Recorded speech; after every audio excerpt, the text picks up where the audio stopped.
What's up, everyone? Welcome to Ashley Talks Movies, and welcome to my review of How to Make a Killing, the new dark comedy thriller from A24. This one is written and directed by John Patton-Ford, the same writer-director behind 2022's Emily the Criminal, which starred Aubrey Plaza. And if you haven't seen that movie, I would highly recommend you check it out because it is excellent. Inspired by the 1949 British movie Kind Hearts and Coronets, How to Make a Killing stars Glen Powell as Becket Redfellow, an outcast from a wealthy family who sets out to keep a promise he made to his dying mother. Becket, who lives a pretty simple working-class life, decides to reclaim his inheritance, but to do that, he will have to eliminate the family members that stand between him and the vast family fortune.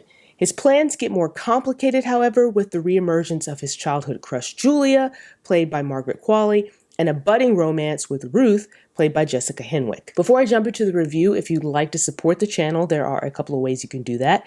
Make sure you subscribe, I'd really appreciate it. Also, join the discussion, jump into the comments, and share your thoughts about the movie. Becket, no way. So are you living in the city now? Yeah, I do. A little outside of it. Whatever happened to the Redfellow family fortune? I'll inherit it. Someday. Well, call me when you've killed them all. How to Make a Killing is a darkly funny thriller about greed, revenge, and murder.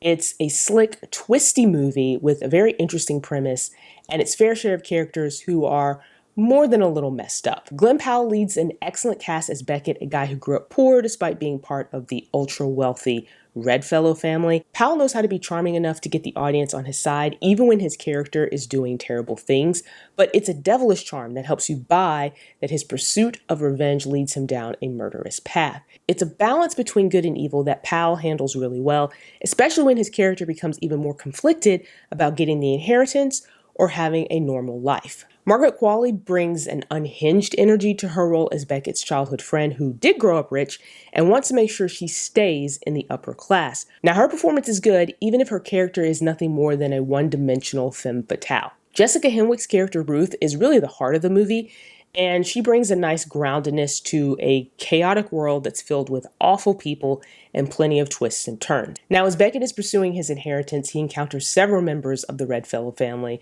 who are all portrayed by a very solid ensemble cast. Some notable performances include Bill Camp as Becket's Uncle Warren, who might be the best out of the rotten Redfellow bunch, and Zach Woods, who brings a good dose of humor as Becket's pretentious artist cousin Noah. Now, this movie isn't just about Becket committing crimes to inherit a multi-billion-dollar fortune, although that is what this movie is mostly about.